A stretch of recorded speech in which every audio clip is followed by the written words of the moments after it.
Olá, amigos, muita paz, muito amor, que Deus esteja no teu coração, na tua casa, na tua família, na tua vida, na nossa vida. Este é o programa Mensagem Espírita, é um projeto do Centro Espírita Caminho da Verdade, da cidade e município de Registro, do estado de São Paulo, Brasil. Nós fazemos um estudo do Livro dos Espíritos, que é a obra básica da doutrina espírita. É com alegria que nós nos dirigimos a cada um dos amigos, dos irmãos. Quando falo amigos e irmãos, uma e outra, para mim, são a mesma coisa. Não há amigo que não seja irmão. Irmão de fé, de crença, irmão de vida. Nós somos filhos de Deus. E, quando falamos de amigos, irmãos, muitas vezes o parentesco espiritual fala mais forte do que a vida familiar, do que aqueles que nascemos dos mesmos pais. Somos parentes espirituais, já conhecidos de outros tempos. E hoje nós vamos falar sobre a sorte da criança após a morte. Nós sabemos que foi criado teologicamente alguns locais circunscritos. Criaram o céu como um lugar, um local circunscrito, o inferno, o purgatório e o limbo. São os 4 que tenho conhecimento. E qual é o destino de cada um de nós para esse entendimento teológico?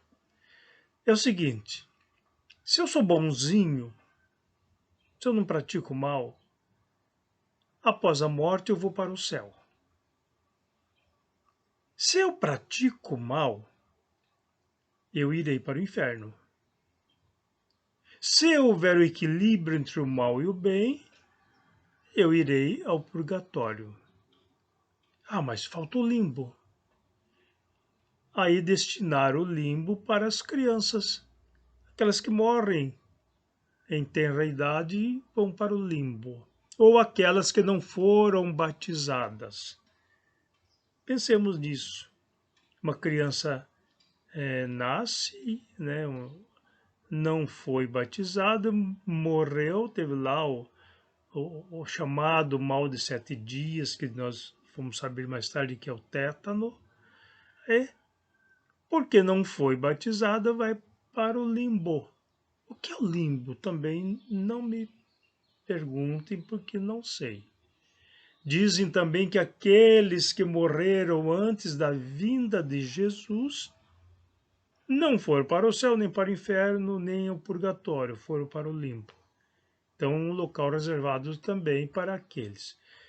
É claro que no nosso entendimento, na minha concepção espiritual, isso não tem fundamento. É uma forma didática, talvez, ou de domínio aos fiéis. A doutrina espírita nos ensina o raciocínio, a busca da razão. Aí nós vamos ao Livro dos Espíritos, e Kardec, que esteve atento a todos os pontos da sua época, era realmente uma pessoa abalizada, intelectual, respeitabilíssimo, e ele faz a seguinte pergunta aos espíritos: o espírito de uma criança morta em tenra idade é tão adiantado como o de um adulto? E a resposta: às vezes bem mais, porque pode ter vivido muito mais e possuir maiores experiências, sobretudo se progrediu. 197A. O espírito de uma criança pode então ser mais adiantado que o de seu pai? Isso é bastante frequente. Não o vedes tantas vezes na Terra? Fiquemos por enquanto nesses dois itens. Primeiro, se esse espírito, né, de uma criança, o nosso filho, né, eu agradeço ao Pai Celestial por os meus filhos estarem todos vivos, com saúde, mas fico triste por aqueles pais que passam pela experiência da desencarnação de uma criança, um nascituro, ou às vezes já é, agindo ativamente e por alguma razão desencarna. É um baque, sim. Mas se tivermos entendimento espírita, nós vamos compreender que esse espírito tinha um tempo tão somente para estar conosco. Muitas vezes para despertar em nós algum ponto que estava despercebido. Vem, nos ensina a amar. Às vezes diz assim, essa mãe não ama o seu filho porque abandonou a sua criança em tal lugar, na casa. Será que ela abandonou por não amar? Ou ela deixou ali por amor? Por imaginar que não teria condição de dar àquela criança a atenção que ela gostaria de dar? Portanto, de minha parte, não faço julgamento. Se fez para se desvencilhar da criança, está semeando, vai colher um dia. Se fez por amor, aí, no entendimento particular, uma atenuante. Mas essa criança é mais adiantado do que os pais ou não? Depende. Pode ter sido um espírito no passado de maravilhosas realizações, de edificantes atitudes, e que vem a uma família para ajudar. Então, na nossa família, nós temos espíritos melhores, mais evoluídos do que nós, e temos aqueles que ainda estão um pouco atrasados para que sejam ajudados. Tudo se encadeia em a natureza. Os mais fortes ajudando sempre os mais fracos. É o processo. Não, mas fulano não ajuda ninguém. De repente, só a atitude desse alguém que não ajuda ninguém está nos ajudando se nós refletirmos. Jesus fala assim: é necessário que haja escândalo. Porém, ai daquele por quem venha o escândalo. O que quer dizer com isto, Jesus? Que nós devemos nos mirar nas atitudes alheias, sem julgamento ou sem pré-julgamento. Se agem no bem, aprendamos com ele.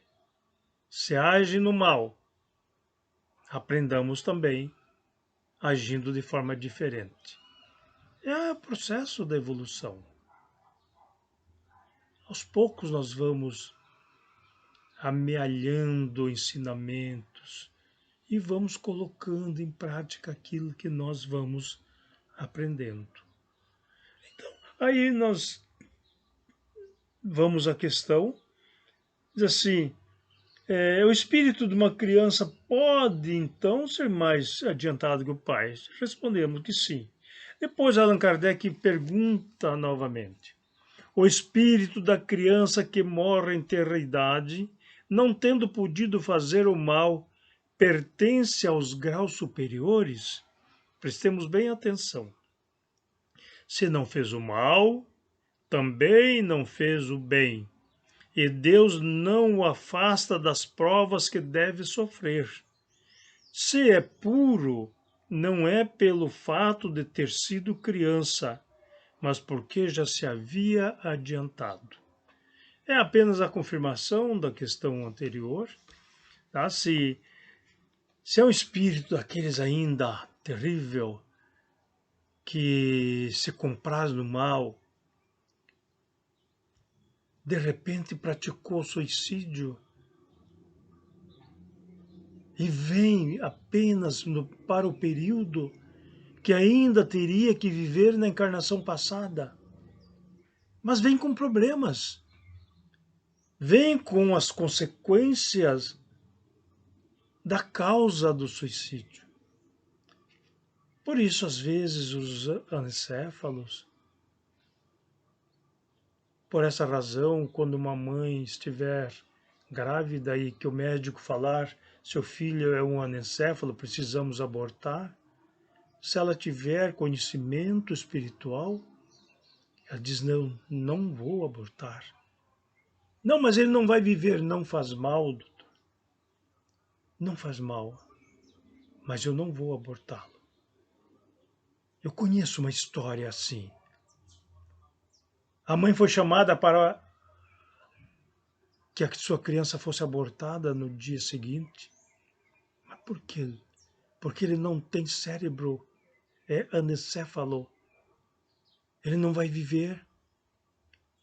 E ela respondeu, não vou abortar. Mas não vai viver, não faz mal, doutor. A criança nasceu. Mais tarde eu tive oportunidade de conhecê-la. Eu diria que ele mal sentia, mas percebia. Eu posso dizer que nos tornamos amigos. Ele sentia a minha presença. E essa criança trazia no peito o sinal, conversando com os familiares. Nos falaram que um membro da família há algum tempo tinha se suicidado. E no nosso entendimento, aquela criança trazia marca. Viveu durante 6 anos. Foi amado intensamente pela sua família.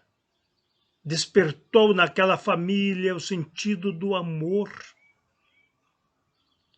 Cumpriu a sua missão, ou tarefa, ou expiação. Para nós, ficamos na oportunidade do seu refazimento perispiritual.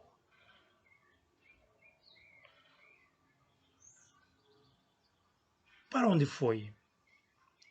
Continua. Não foi para o céu, não foi para o inferno, não foi para o limbo, não foi ao purgatório. Porque não há este local circunscrito. Quando Jesus é perguntado como se apresenta o reino dos céus, ele responde: o reino dos céus não tem aparências exteriores. O reino do céu está dentro de vós, dentro de cada um de nós. Quando transformamos o nosso coração, o nosso íntimo, no templo do amor. É fácil? Não é fácil. É impossível? Não é impossível. Mas nós estamos na escola. A matéria é também uma escola espiritual. Aprendemos sempre. E lentamente, muitas vezes, um pouquinho mais apressadamente para outros, mas nós vamos cursando e aprendendo. Até que um dia possamos colar grau num estágio mais evoluído. Essa é a escola do amor. Todos estamos matriculados nela. Mas como nossas escolas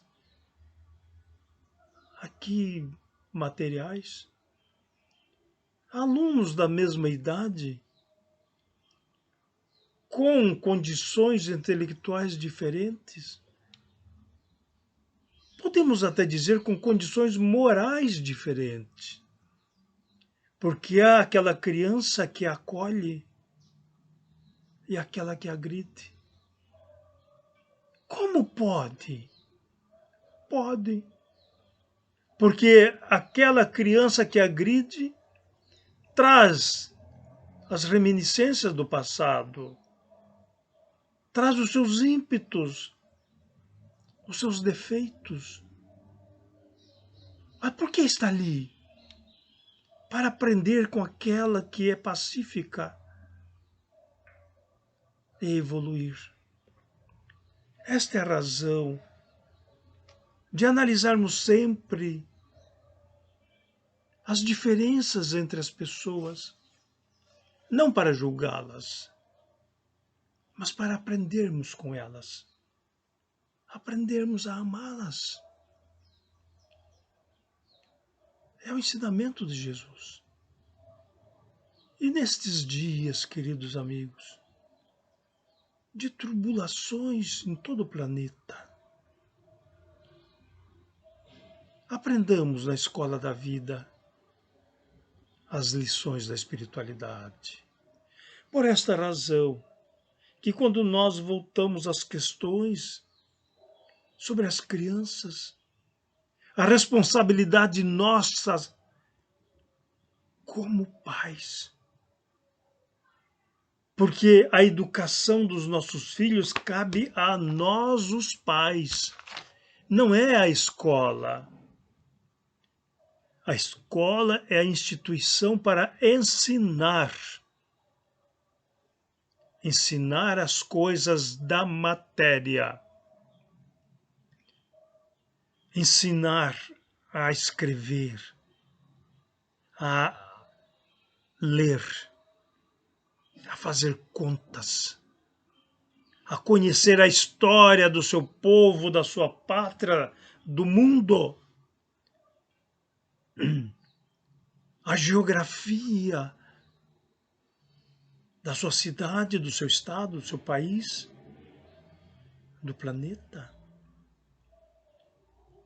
Aquilo do seu dia a dia material. Esta é a tarefa do professor. Ah, mas ele não pode levar uma mensagem moral às crianças? Sim, até porque ele deve ter moral para ensinar. Ele deve ter moral. Significa respeitar os limites.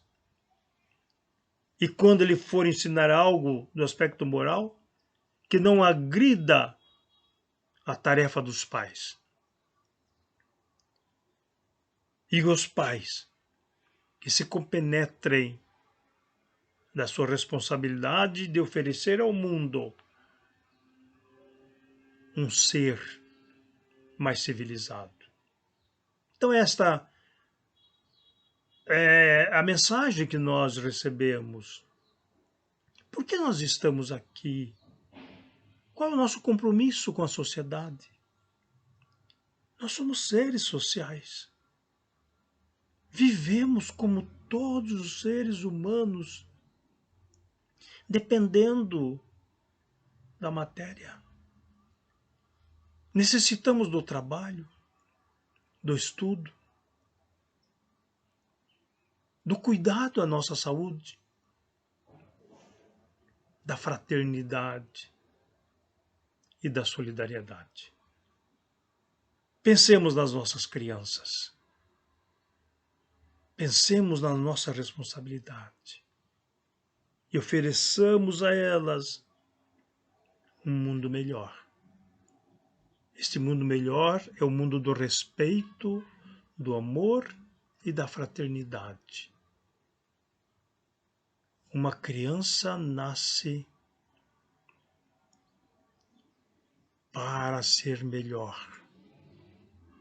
Não a violentemos na sua característica de ser humano. Queridos amigos, minha senhora, meu senhor, jovem que porventura nos assista, pensemos na vida com amor. Até o próximo programa. Que Deus nos abençoe.